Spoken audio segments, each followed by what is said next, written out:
क्या सच में इंसान अपने ही दुखों का कारण है? या इस दुनिया में कोई ऐसी शक्ति है जो हमें हमेशा दुखी रखना चाहती है? आज की कहानी सिर्फ एक कहानी नहीं है। ये एक ऐसी सच्चाई है जिसे समझ लिया तो जीवन बदल सकता है। एक छोटे से गांव में अर्जुन नाम का एक युवक रहता था। उसके पास सब कुछ था, अच्छा घर, परिवार, पैसा और सम्मान। फिर भी वो खुश नहीं था। हर रात वो छत की ओर देखता और उसके मन में एक ही सवाल घूमता रहता, मेरे साथ ही ऐसा क्यों होता है? उसे लगता था दुनिया उसके खिलाफ है, लोग उसे समझते नहीं और किस्मत हमेशा उसका साथ नहीं देती। धीरे धीरे उसका मन भारी होने लगा। छोटी छोटी बातों पर गुस्सा आने लगा और उसे खुद से भी चिढ़ होने लगी। एक दिन जब वो अकेला जंगल की ओर जा रहा था तो रास्ते में उसे एक वृद्ध भिक्षु मिले। उनके चेहरे पर अजीब सी शांति थी, जैसे उन्हें किसी बात की चिंता ही ना हो। अर्जुन ने सोचा, क्या सच में कोई इतना शांत हो सकता है? वो उनके पास गया और बिना कुछ सोचे पूछ बैठा, मुझे बताइए, मैं इतना दुखी क्यों हूं? भिक्षु ने उसकी आंखों में देखा और हल्की मुस्कान के साथ बोले, तुम्हारा दुख तुम्हारे बाहर नहीं, तुम्हारे मन के अंदर है।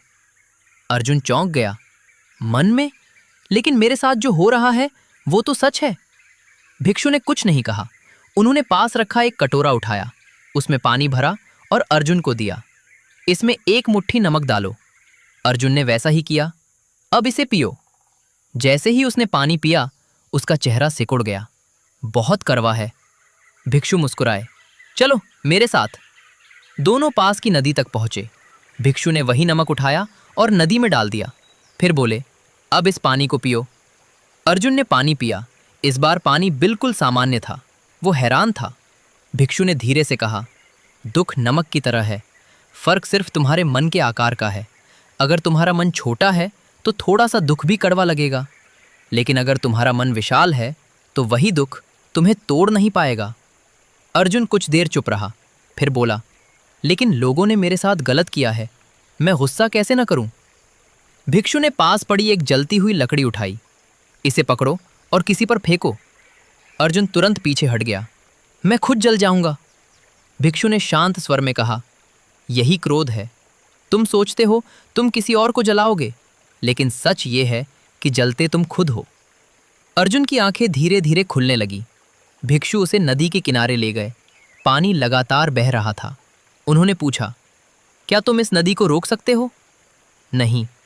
वैसे ही जीवन में सब कुछ बदलता है, सुख भी, दुख भी, लोग भी, समय भी। जो बदलने वाली चीज़ों को पकड़ कर रखता है वही सबसे ज़्यादा दुखी होता है। अर्जुन ने धीरे से पूछा, तो क्या मुझे सब कुछ छोड़ देना चाहिए? भिक्षु हंसे, नहीं, न बहुत भोग न बहुत कठोर त्याग। संतुलन ही सच्चा मार्ग है। अर्जुन अब पूरी तरह ध्यान से सुन रहा था। और शांति? भिक्षु ने उसकी आंखों में देखा। शांति बाहर नहीं मिलती। जब तुम अपने विचारों को देखना सीख जाओगे तब तुम्हें शांति मिल जाएगी। उस दिन के बाद अर्जुन ने अपने जीवन को बदलना शुरू किया। उसने अपने विचारों को देखना शुरू किया, गुस्से को पकड़ना छोड़ा और हर बदलाव को स्वीकार करना सीखा। धीरे धीरे वो वही इंसान था, लेकिन उसका मन बदल चुका था। अब छोटी छोटी बातें उसे परेशान नहीं करती थीं और उसे पहली बार सच्ची शांति का अनुभव हुआ। और तब उसे समझ आया, दुनिया को बदलने से पहले मुझे खुद को बदलना था। यही इस कहानी का सच है। दुख बाहर नहीं, मन में है। शांति बाहर नहीं, भीतर है। और बदलाव हमेशा खुद से शुरू होता है। अगर आपको ये कहानी पसंद आई हो तो वीडियो को लाइक ज़रूर करें।